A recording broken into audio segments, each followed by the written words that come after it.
Greetings to everyone and welcome back to Chapter 9, Part 2 of our series on the 1962 war. In the last part, we set the stage for Walong, India's easternmost battlefield. We saw how the valley's rugged geography, the proud frontier tribes, and years of Chinese probes turned this remote land into a flashpoint. We followed the first clashes at Kibithu, the ambush at Namtinula, and the desperate defense across ridges like Mithun, Mahaplateau, and Dakota Hill, where young heroes like Sepoy Keval Singh gave their lives. Now, in Part 2, the story continues. As Walong escalates into the fiercest battle of the war, India's only true counteroffensive of 1962. And with that, let's begin today's chapter, the Battle of Walong, Part 2. As Walong burned in the first clashes, a bold plan began to take shape.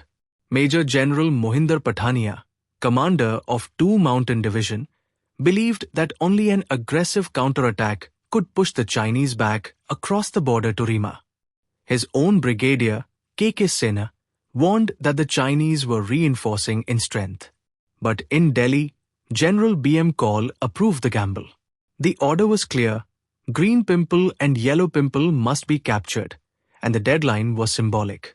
By 14th November, Prime Minister Nehru's birthday, Walong was to present a victory gift. Maps were drawn, objectives set. The men who had fought so hard to survive would now be asked to attack. With the counterattack approved, the first moves began. On 11th November, a platoon of 6 Kumaon, led by Lieutenant A.S. Khatri, climbed silently through the dark slopes. By dawn, they had reached Trijunction, unopposed.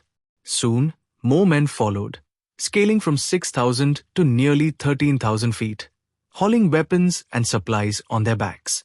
At those heights, every step felt like a battle. From his TAC HQ at Moorpost, Brigadier Raleigh began shaping the assault. The Kumaonis would strike Yellow Pimple from above, while 4 Sikh moved to cut Chinese supply lines at Ashi Hill. The stage was set, the attack on Green and Yellow Pimple was about to begin. In the pre-dawn hours, a patrol of 4 Sikh, led by Naib Subedar Gurnam Singh, crept through the jungle along the Ashi Hill supply line. There, they found a Chinese repair party working under cover of darkness. The Sikhs struck fast, an ambush in the shadows. But soon, they were surrounded, outnumbered from every side. At that moment, Gurnam Singh seized a light machine gun, stood tall under fire, and charged forward, roaring Sat Shri Akal. His fearless assault stunned the Chinese, scattering them into confusion. But his courage cost him his life. Gurnam Singh fell instantly, his sacrifice echoing far beyond that jungle. In Walong, his name became legend, a symbol of defiance against impossible odds. On the morning of 14th November, Prime Minister Nehru's birthday, the assault began. At 10 a.m., 6 Kumaon rose from their trenches. Alpha Company advanced from the left, Bravo Company from the right, both climbing into the teeth of Chinese fire. Machine guns raked the slopes, mortars exploded among the rocks. Indian shells fell wide, ammunition ran low. Yet the Kumaonis pressed on. Subedar Govind Singh led one desperate charge, cut down before he reached the bunkers. Jamadar Trilok Singh followed, falling in the same storm of bullets. Wave after wave broke against the ridge, but Yellow Pimple would not fall. By nightfall, out of 200 men who attacked, only 90 staggered back. The hill remained in Chinese hands. The assault had failed, at a terrible cost. The failed assault on Yellow Pimple left the Indian defences dangerously exposed. At 4:30 a.m. on 15th November, the Chinese struck back, wave after wave crashing into Trijunction. The Kumaonis of 6 Kumaon, joined by reinforcements from 4 Dogra, fought with everything they had. Ammunition ran dry, bayonets were fixed, and the battle descended into brutal hand-to-hand combat. For every yard lost, Indian soldiers made the enemy pay in blood. But the tide could not be held. Trijunction fell, and with it came the final stand on West Ridge. There, Lt Bikram Singh and his men fought until the last bullet.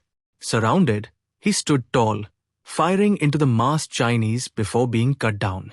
His burnt, bullet-riddled body was found later, proof of a man who had fought to the last breath. Walong was collapsing, but its defenders had carved their names into history. Even as Trijunction burned, the Chinese turned their guns on the patrol base above Lachman Ridge. For hours, shells rained down until the bunker splintered. Major PM Samvatsar was mortally wounded, and his men, refusing to abandon him, fought on beside their dying commander. Reinforcements led by Captain Inderjeet Kumar clawed their way through the fire to evacuate the wounded. A handful was saved, but most of Alpha Company, 4 Sikh, perished where they stood. Nearby, the 3/3 Gorkhas held firm at Lachman Ridge, while 4 Sikh clung to the Maha Plateau. Assault after assault broke against them, Chinese bodies piling up in the killing zones. But numbers told the story. The defenders were finally overrun. At Walong, every ridge, every plateau was bought only with blood. At the ladders, the 3/3 Gorkhas clung to near-impregnable cliffside bunkers. Time after time, the Chinese hurled themselves upward.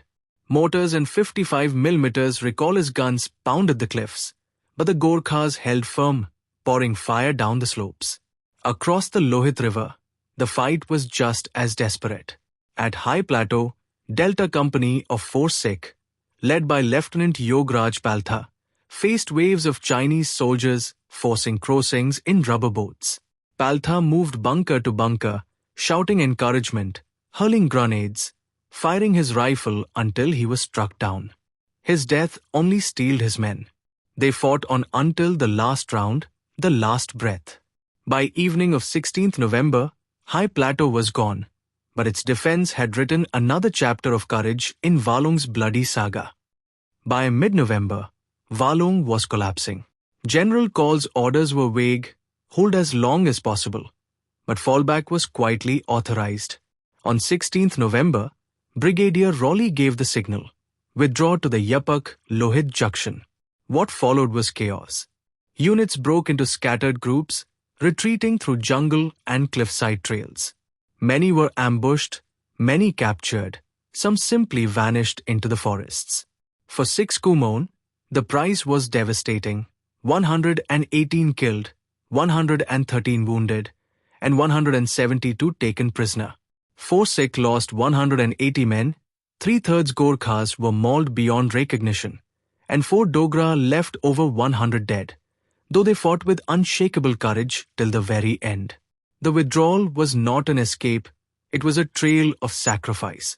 Walong had fallen, but its defenders had fought to the edge of human endurance. By 17th November 1962, Walong had fallen silent. The surviving soldiers regrouped at Havildar, battered and broken, yet unbowed. The Chinese advanced no further, choosing to halt north of the town. In the end, Walong was more than a battlefield.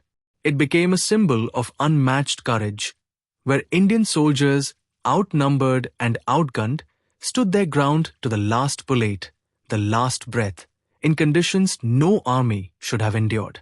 Today, Walong is remembered as the Thermopylae of the East, a saga written in sacrifice, where names like Bikram Singh, Samvatsar, Paltha, and Gurnam Singh shine as eternal flames of bravery. And with this, we come to the end of Chapter 9, the Battle of Walong.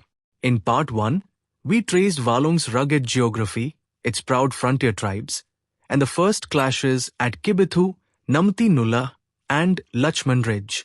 We saw how Indian units like 6 Kumaon, 4 Sikh, 3/3 Gorkhas, and 4 Dogra held impossible positions, fighting against overwhelming numbers.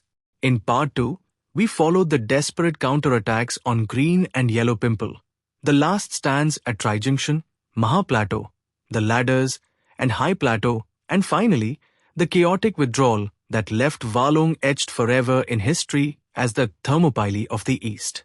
It was a story of courage, sacrifice, and leadership failures.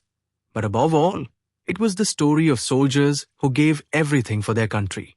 If you found this journey meaningful, please like, share, and subscribe to the channel. For PDF notes, feel free to contact us on the number shown. Stay tuned as we continue this series. And until then, Jai Hind.